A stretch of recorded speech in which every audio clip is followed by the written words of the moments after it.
এক সময়ের কথা, একজন মানুষ স্বপ্নে ভরা চোখ নিয়ে সমুদ্র যাত্রা শুরু করেছিলেন। তার মনে ছিল আশা, সফলতার স্বপ্ন আর এক নতুন ভবিষ্যতের ডাক। সমুদ্র ছিল শান্ত, আকাশ ছিল নির্মল, সবকিছু যেন তার পক্ষেই ছিল। কিন্তু হঠাৎ আকাশ কালো হয়ে গেল, বাতাস গর্জে উঠল, সমুদ্র যেন হিংস্র দানবে পরিণত হল। বিশাল ঢেউ একের পর এক জাহাজটিকে আঘাত করতে লাগল। মানুষ চিৎকার করছে, সবকিছু বিশৃঙ্খল। আর কয়েক মুহূর্তের মধ্যেই সব শেষ। জাহাজ ডুবে গেল, সবাই হারিয়ে গেল, শুধু তিনি একা বেঁচে রইলেন।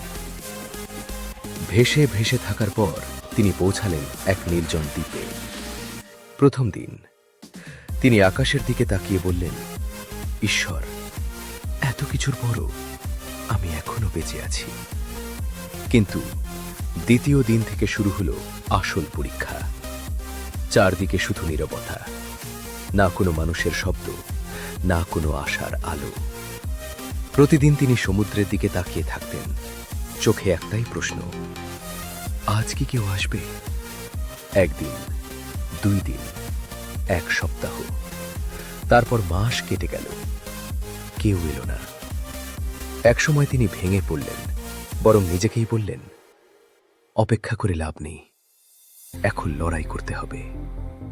তিনি মাছ ধরা শিখলেন, বনের ফল খেয়ে বাঁচলেন, পাতা আর ডাল দিয়ে বানালেন ছোট্ট একটা ঘর।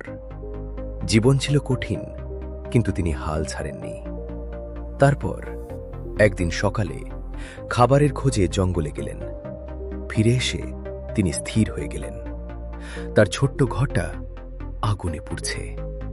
তার চোখের সামনে তার সব পরিশ্রম, সব আশা ছাই হয়ে যাচ্ছে। তিনি আর নিজেকে ধরে রাখতে পারলেন না।